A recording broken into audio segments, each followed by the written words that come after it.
Women make up one half of society. Our society will remain backward and in chains unless its women are liberated, enlightened and educated. The West needs someone to tell the man who walks around with the biggest stick in the world that that stick can't bring down God's house. The participation of women in some armies in the world is in reality only symbolic. The talk about the role of Zionist women in fighting with the combat units of the enemy in the war of the 5th of June 1967 was intended more as propaganda than anything real or substantial. It was calculated to intensify and compound the adverse psychological effects of the war by exploiting the backward outlook of large sections of Arab society and their role in the community.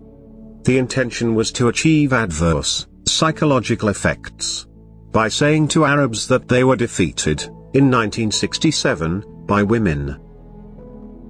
Whoever tries to climb over our fence, we will try to climb over his house. Based on the considerations of history, ancient history, and international axioms, the logic of following up a citizen with his shadow for the purpose of the demarcation of political frontiers of any state has been discounted. 4. International conventions. For example, the Arabs cannot ask Spain just because they were there some time in the past, nor can they ask for any other area outside the frontiers of the Arab homeland. I like to call a spade in politics and in everything else. That's why the Zionists and the Americans, the top officials, hate Saddam Hussein. The White House is lying once again. He's a liar. He's the world's #1 liar. He said there were chemical weapons in Iraq, and that Iraq is connected with terrorism. Later he declared, we didn't find any of this in Iraq.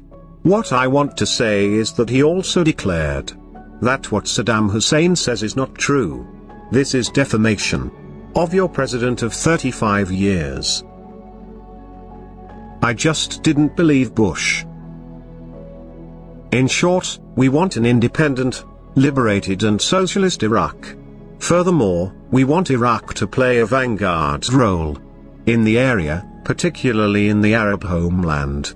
We want Iraq to play a pioneering role in consolidating the anti-imperialist line of policy on the international level. The victory of the revolutions, will and yours over the stooge pocket, is regarded as a victory for the world revolution everywhere. Just as their victory of the revolutionaries in Southeast Asia was a victory of revolutionaries everywhere.